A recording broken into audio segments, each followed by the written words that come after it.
Well, welcome everybody. We are here with CEO of StemWave, Tom Kostopoulos, and we're going to be doing kind of a Ask Us Anything, and we're going to be reading your questions brought to you by comments from Instagram, Reddit, LinkedIn, whatever it might be, but let's jump right into it.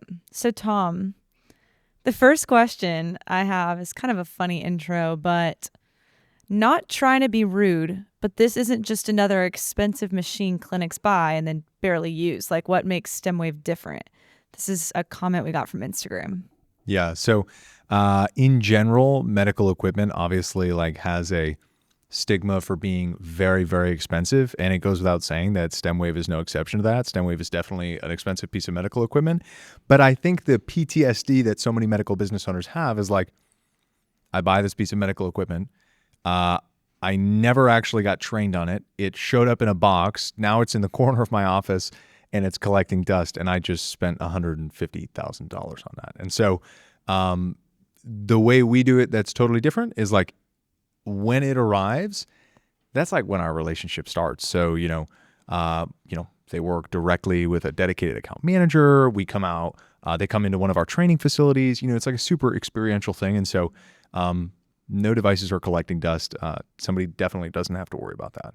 Yeah, and it's I've heard it before. If your StemWave is collecting dust, there's probably something wrong happening, or yeah. Also, if it's collecting dust, give it back. We would totally prefer somebody else to use it because there's plenty of patients out there who need it. Right. This one is from Michael in the Facebook group. It's a nice plug to the Facebook group.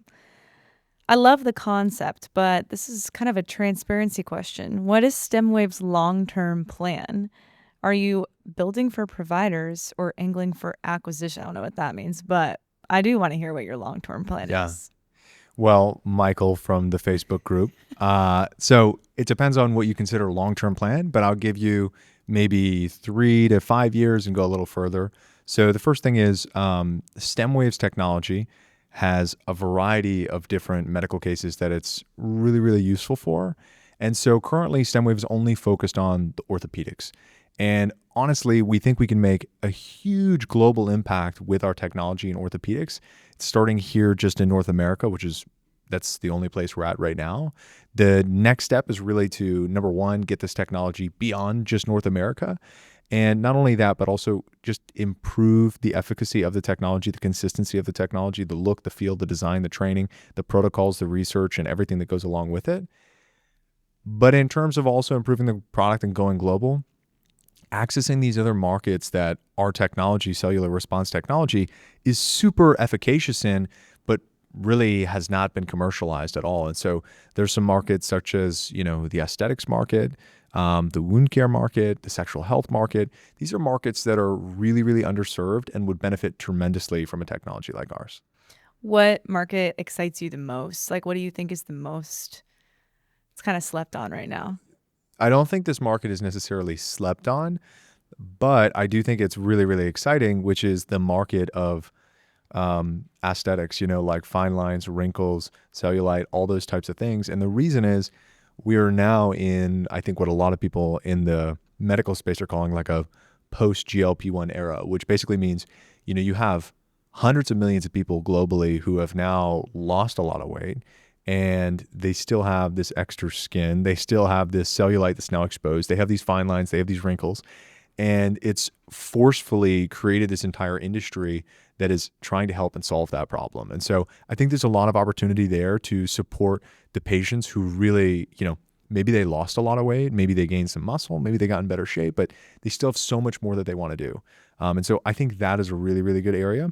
I also think the sexual wellness market is extremely underserved, for a man or a woman who's dealing with any sorts of issues. Really the only solution that they're currently offered, probably 99% of the time, is going to be medication, which is really a temporary solution. And so to have a technology and a treatment that can help oftentimes even more than the medication and not force you to rely on medication for the rest of your life, that's a really ideal outcome. Yeah, very I was exciting. Just thinking how many more people that opens this up to when you think about literally wrinkles and fine lines too. Everybody struggles with that at some point. Of course. So super interesting to think about. Yeah, and as a small disclaimer, like this is obviously something we need to go through clinicals with, and this is not currently approved by the FDA for those intended uses. This is all theoretical and a dream right now.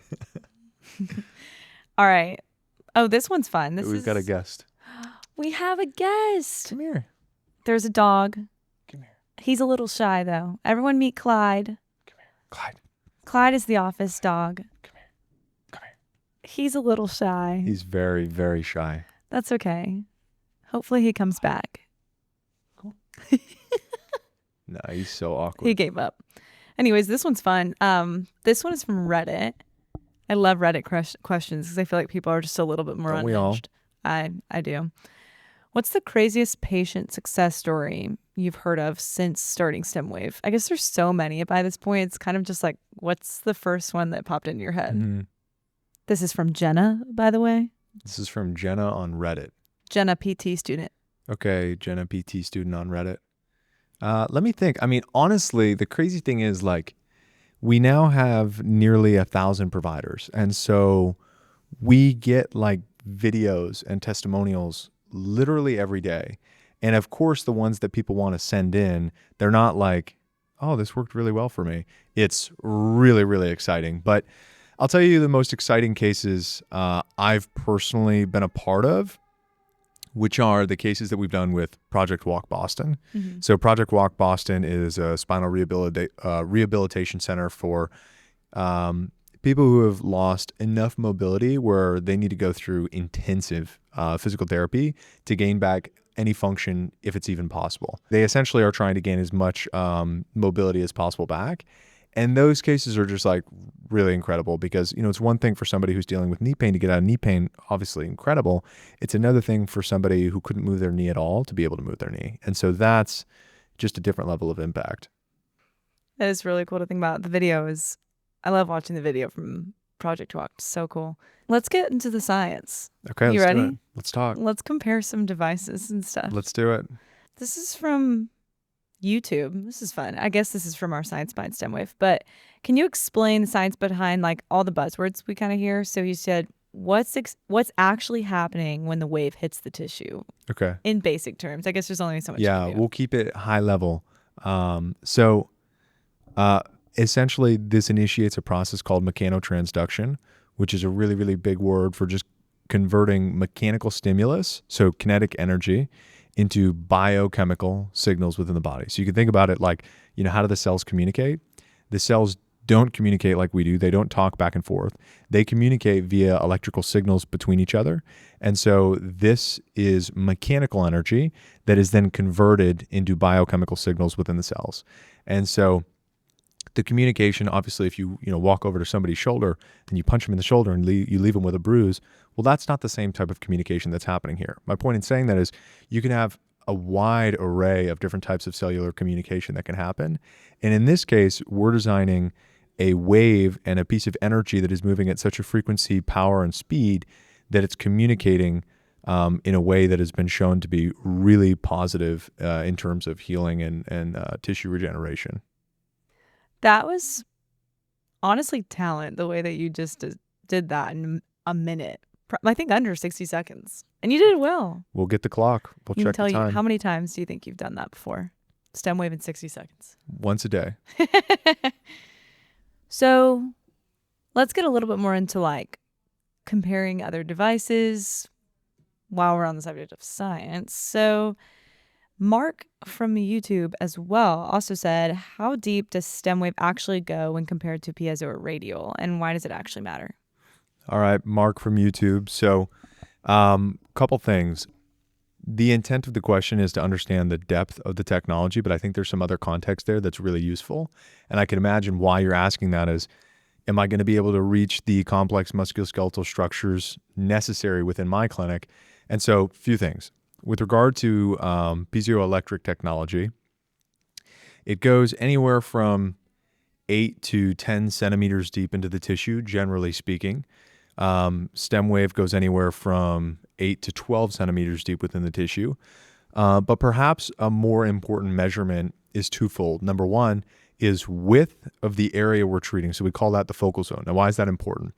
Well, if you imagine that I'm treating, somebody with lateral epicondylitis, a very specific, a medical term for tennis elbow.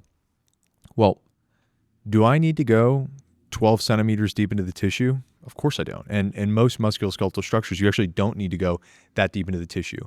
But what matters more is how wide is the area in which we're treating, because with most joints and most inflammation, we actually have a very specific area we're trying to target. And if we go in with a pinpoint laser, which is what a piezoelectric device has, it's going to be extremely hard to find that area of damaged tissue and inflammation. And once you do find it, it's going to be really hard to get the amount of energy necessary in order to reduce inflammation and create a healing environment within that tissue if you're using, a laser pinpointer. And so what StemWave's done is we've broadened that area of treatment just enough, but not so much that the energy is so dispersed that it doesn't have the same effects. We've widened it just enough that you can have really, really strong healing effects within the tissue. And so that's a different way of answering the question, but I think that's more of what Mark was trying to understand. Yeah. You answered it perfectly, honestly. I feel like I learned something right there. That was great. Good. So this one's just kind of your opinion. I guess we're pivoting from the science, but Steph from Facebook wants to know, what, if you had to say just one thing, 60 seconds about what makes StemWave. Let's say there's a million technologies similar to StemWave out there. What do you think is the one thing that makes StemWave a standout modality? Yeah, you can get the clock. We've only got 60 seconds. So there's a couple things that help StemWave stand out. The first thing is the immediacy of results. And so a lot of technologies, really, really great, but the immediacy of the result is not actually there for the patient. And in many cases, that's really, really important. And so StemWave does have fast results, very important.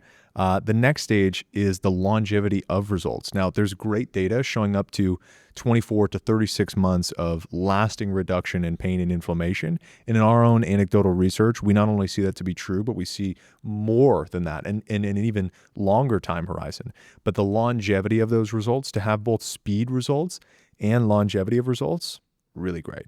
The third and final one is just the sheer variety of different types of cases that you can handle. I mean, we designed StemWave to contour over any bony protuberance, any soft tissue. And so you can hit almost anything you want and you can get a localized response, which is very different than if you take medication, you get a global response within the body, let alone there's not a medication you want to take where it's going to give you an actual global healing response. So yeah, that was an interesting take. I really thought you were going to go the route of access to clinical advisors in training, which I guess we can get into that. But yeah. That's another great angle.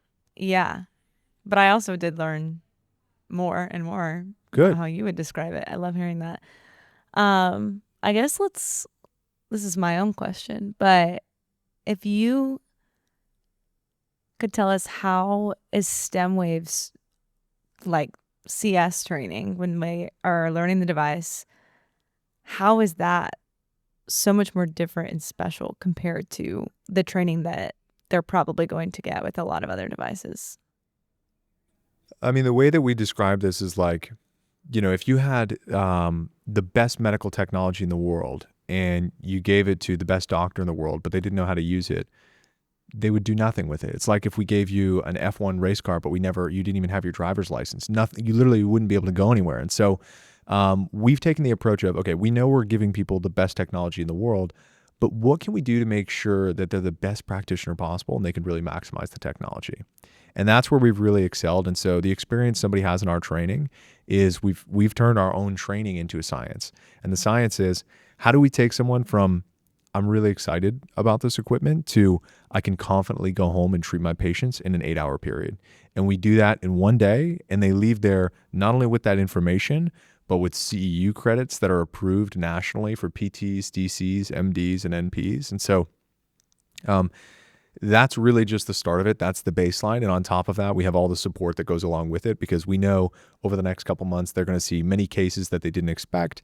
They're going to see cases that maybe are outside of the protocols that they're used to, or there's some sort of confounding variable that's confusing for them. And so we're with them every step of the way to get them to where they need to go.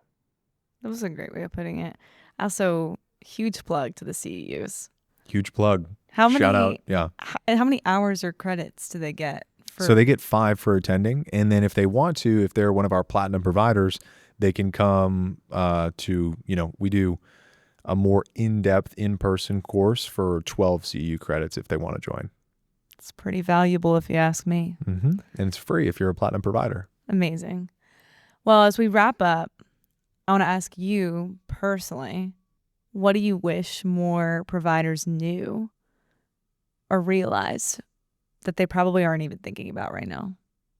Well, I'll say this. There's a lot of things that are popular, a lot of things that are unpopular, but I'll say for patients, like most medical professionals will do what they are designed and what they studied to do. So what I mean by that more specifically is there's this great study that came out a long time ago that showed almost no two doctors give the same medical opinion. Meaning if you go to two doctors, you get a different medical opinion a majority of the time. That's crazy. Right? So think about this. If you go to a surgeon, what are they going to advise you on? They're probably going to advise you on surgery. Whereas if you go to a physical therapist, they're actually going to try and do their best. And if they can't do their best, then they'll send you to surgery. Yeah. And if if you go to surgery and then you don't want to go to PT, what are they going to recommend? Oh, they're going to recommend medication. So you go to a pain management doctor. My point in saying this is that whatever specialty doctor you go to is probably what they're going to serve you. And so a lot of medical opinions, they're not always the answer that you're looking for. And in fact, the answer that you're looking for oftentimes can be best served by own independent research. And I think new technology coming out, even something as simple as ChatGPT or Gemini or these other technologies, maybe it's a controversial take, but I think opinions from those combined with opinions from medical professionals and other doctors will probably give you the best answer. Like a comprehensive view. Yeah, a comprehensive view. I think what's been happening for the last couple of decades is people are really starting to take their health into their own hands, through all these different modalities that they have at their home. They got these saunas, they got this, they got these peptides they're taking. They've got their own personal concierge doctor they're speaking with. And now, maybe AI and the internet comes into that. And so my take is that people should be in more control of their own health and trust their own judgment and their own research more than the opinion of a medical professional. It's a hot take. That's what I'm here for. Not to say to go diagnose yourself on WebMD. Correct. Just don't trust one, one singular. Don't trust somebody because they have an MD next to their name and they gave you one opinion. Maybe go speak to another doctor. Maybe go speak to 2 more doctors. Yep. Maybe take that opinion you got and go research on your own and try and understand what could be driving it. Yep. Speak to a couple people before you decide to make a decision that could potentially adjust the next 10, 15, 20 years of your life. Yes. I mean, there's so many people that they say, I didn't even know things like StemWave existed until my neighbor told me about this thing that changed their life. Yeah, exactly. And that's the reason why their surgery was canceled. Exactly. So I mean, stuff like that is really powerful. Yeah. That's a great opinion, honestly. Yeah, well, thank you. Well, that is all the time we have for today, but we'll definitely be doing more of these. So be sure to drop some good questions that you're thinking about, and Tom and I will answer them here. But thank you so much, Tom. This was great. Awesome. Thank you.